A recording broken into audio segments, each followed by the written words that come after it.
देखने वाली क्या बात है। हमें तो मालूम था कि कहीं ना कहीं ये होगा। मुझे तो अफसोस बारामूला पार्लिमानी हल्के के लोगों के लिए है, क्योंकि ये बेल उन्हें उनकी खिदमत के लिए नहीं मिला है। ये बेल उन्हें पार्लियामेंट अटेंड करने के लिए नहीं मिला है।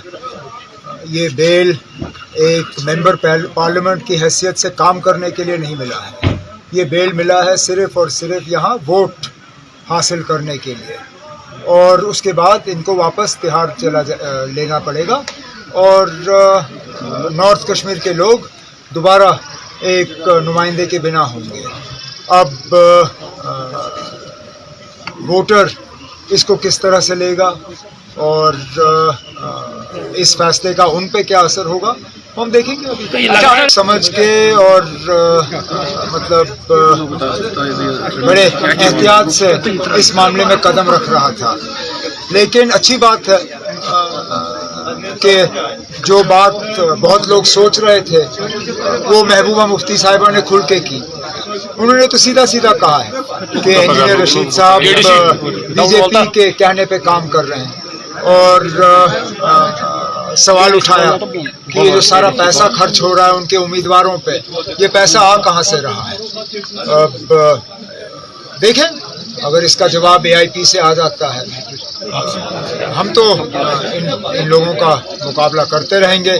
और हमारी वोटरों से एक ही गुजारिश है कि इस इलेक्शन में अपने वोटों को वो तकसीम ना होने दें, क्योंकि बीजेपी की लगातार साजिश है। और जैसे वज़ीर दाखिला ने अपने प्रेस कॉन्फ्रेंस में कहा, वो AIP, PC, इन बाकी पार्टियों के साथ कल हुकूमत बनाने के लिए तैयार होंगे। तो लोगों को अगर बीजेपी की हुकूमत बनानी है तो इन तंजीमों की मदद करें। उमर साहब, आप लकूफ है बानिहाल वाला, उसको अपनी ज़बान पे कंट्रोल नहीं है, लेकिन उसकी अपनी पार्टी ने उसके बयान को जो है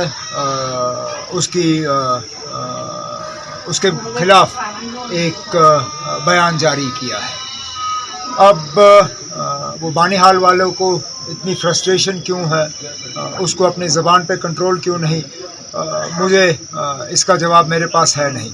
लेकिन कम से कम कांग्रेस के तरफ से उसके बयान को नोटिस किया गया और उसके खिलाफ कांग्रेस पार्टी ने अपनी आवाज़ उठाई। हमारे लिए ये मामला वहीं पे ख़त्म हो जाता है। कुछ तो है कि ये जेल में बैठे हुए लोग सिर्फ मेरे पीछे ही पड़ जाते हैं। मतलब ये कोई मामूली बात नहीं है ना। इंजीनियर रशीद का एक बार लड़ना मैं समझ सकता हूँ कि ये कोइंसिडेंस है, ये ऐसे ही हुआ। लेकिन इस इलेक्शन में एक आदमी को 2 सीटों पे लड़वाना, और एक पे तो चलिए उनका निशाना ठीक रहा, वो गांधरबल आए, दूसरे पे उनका निशाना गलत रहा। वो उम्मीद कर रहे थे कि मैं बीरवा से कागज़ भरूंगा, मेरा बड़गाम से कागज़ भरने का इरादा था। अगर मैंने 2 दिन पहले बड़गाम का ऐलान किया होता, आप मान के चलिए कि वो क्या नाम है, सर्जन बरकती, उसने बड़गाम से कागज़ भरा। कोशिश तो ये कर रहे हैं ना, लेकिन मैं उम्मीद कर रहा हूँ कि इस बार इंशाल्लाह उनकी कोशिशें नाकामयाब होंगी। कोई नई बात मैं नहीं कह रहा हूँ, मैंने तो साफ तौर अपनी तकरीरों में कहा है कि इंडिपेंडेंट को वोट देना बीजेपी को वोट देने के बराबर है। अगर आप बीजेपी को बाहर रखना चाहते हो तो नेशनल कॉन्फ्रेंस और नेशनल कॉन्फ्रेंस के अलायंस को वोट दे दीजिए।